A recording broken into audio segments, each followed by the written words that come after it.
The migration tensions between the United Kingdom and northern France reached an extraordinary moment when Nick Tanone, the leader of a British political party focused on national sovereignty, decided to personally travel to the port town of Calais. His goal wasn't symbolic or diplomatic. He went directly to confront groups of migrants waiting in makeshift camps, hoping to cross illegally into the UK. Unlike other politicians who make promises from the comfort of their London offices, Tanone chose to expose himself on the ground. He walked with determination through tents and shacks set up by migrants, accompanied only by a camera crew. His presence was no accident. He came with a clear and provocative message. Looking several men in the eye, he warned them that their faces were being recorded, that the footage would be sent directly to British authorities, and that they were not welcome in his country. His tone was blunt, unapologetic. He questioned why there were no women or children present if, according to the official narrative, most were refugees seeking protection. In his view, what he witnessed did not match the humanitarian storyline. Most were young men who he claimed were not seeking asylum but economic opportunity. He accused these groups of cooperating with human trafficking networks and also pointed fingers at the French and British governments, calling them accomplices for allowing the situation to continue without real consequences. To Tanone, this was not a hollow political stunt. He made it clear that his actions stemmed from principle. His rhetoric revolves around a consistent idea that the UK has lost control of its borders, and while political elites argue over hollow speeches and legal loopholes, ordinary British citizens are bearing the cost of unchecked migration. The footage captured shows moments of palpable tension, verbal clashes, accusations, attempts at dialogue that quickly spiral into arguments, all of it under the eye of the cameras and amidst the uneasy silence of those on the other side, who often avoided replying or simply stared back with hostility. On several occasions, Tanone demanded to see documents, passports, any proof that those present were acting within the law. When no answers came, he doubled down on his message. This is not a refugee exodus, it's a silent invasion enabled by cowardly governments. But the scene wasn't just a denunciation. Tanone's stance in Calais was meant to draw a stark contrast between what he considers real leadership and the politicians who, in his words, hide behind excuses and legal jargon. For him, going to the site of the crisis is part of a mission to protect national identity and to stop what he describes as a cultural and legal erosion. His intervention was also a calculated provocation, not just to the migrants, but to the entire political system that has mishandled or ignored the crisis in the region. With his voice raised and at one point directly confronting a group that appeared ready to challenge him physically, Tanone repeated his verdict: "You will not get in. We are watching you, and this time we won't allow it." As Tanone moved through the camp, he wasn't just speaking to the migrants, he was speaking directly to the British public watching from home. He knew the cameras weren't just there for security, they were tools to deliver a clear message.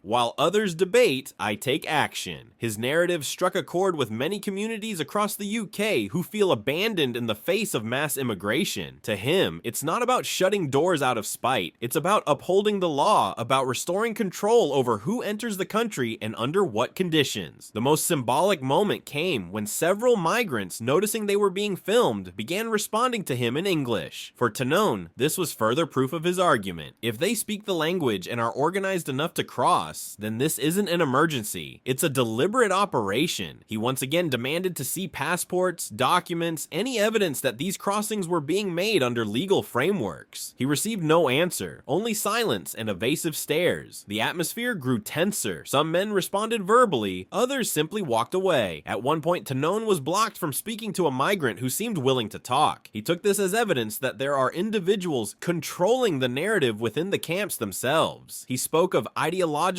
protectors, people from NGOs or activist networks who, according to him, safeguard this model of illegal transit as part of a political agenda that does not reflect the will of most Britons. At its core, what happened in Calais was more than just an uncomfortable visit. It was an act of defiance, a calculated one without a doubt, but one that achieved its goal: to shine a media spotlight on a crisis many would rather ignore. After the direct confrontation in Calais, the focus of the video shifts to the heart of British politics: Parliament. There, it wasn't images or migrant camps that sparked the controversy, but a single question. A question that, for many, had been hanging in the air for years without anyone daring to ask it out loud. It was MP Sarah Pochin, a member of the Reform UK party, who broke the silence by addressing the Prime Minister directly. Would the British government consider banning the burqa, as countries like France, Denmark, and Belgium have already already done in the name of public safety. The atmosphere grew tense immediately. Sighs, groans, and murmurs of disapproval echoed from the opposition benches. But even more striking was the reaction from within Reform UK itself, particularly from Lee Anderson, one of the party's most recognizable faces. In subsequent statements, Anderson held nothing back. He declared himself absolutely outraged by what he described as the progressive surrender of British identity to an unchecked multicultural policy. For him, the Prime Minister's refusal to respond directly was dreadful, weak, and a clear sign that political leadership is out of touch with the real feelings of the people. Anderson went beyond the specific question about the Islamic veil. He used the episode to highlight what he sees as a deeper issue: the alleged lack of integration among certain migrant communities in the country. According to him, it's not just about clothing, it's about values, language, respect for national history, and traditions that, in his view, are slowly being eroded. In his remarks, Anderson claimed that many newcomers not only fail to adopt the British way of life, but live entirely outside of it, creating parallel societies that challenge national cohesion. To support his argument, he cited a poll published by The Express, in which over 31,000 voters had participated. The most striking figure, 96% supported banning the burqa in public spaces. For Anderson, this was undeniable proof that the political class was losing touch with the reality of ordinary citizens. In his view, those unwilling to even discuss the issue are the same ones who turn a blind eye to the problems caused by failed integration, language barriers, cultural tensions, and a growing sense of alienation in many parts of the country. The MP also took the opportunity to tie this debate to other concerns raised during his campaign: hotels filled with illegal immigrants, overwhelmed communities, and an official narrative that, according to him, downplays the impact of an open-door policy. In contrast, he called for a sincere, taboo-free debate on what integration into British society really means. If someone walks through our streets fully covered, doesn't speak English, and doesn't participate in public life, can we honestly say that's integration? He asked the media, making clear that his concern wasn't just about appearance, but also symbolism and cultural belonging. The uproar caused by his intervention only reinforced a narrative that frequently appears in Reform UK's discourse: the belief that the country is being given away piece by piece every day, that what's at stake isn't merely a discussion about clothing, but the survival of a national identity. Anderson concluded his speech with a call to wake up, warning that unless action is taken soon, the Britain we knew will fade away, and no one will have had the courage to defend it. The burqa controversy is not an isolated issue. For Anderson, it's just the most visible symptom of something deeper: a lack of political will to implement reforms that prioritize national cohesion. In his view, if politicians can't even discuss an item of clothing out of fear of causing offense, then there's little hope of reversing the ongoing cultural fragmentation. You can't integrate what you're not even willing to question, he declared. With that, he made it clear that Reform UK has no intention of backing down, no matter how uncomfortable its position may be for others. Ultimately, this debate is yet another sign that times have changed, and that discussions once considered off limits are now front and center, unfiltered and unavoidable. Is the United Kingdom ready to redefine what it means to be British, or will it continue surrendering ground in the name of a misunderstood version of inclusion? If you want to keep exploring these topics with us, don't forget to share your opinion in the comments, like the video,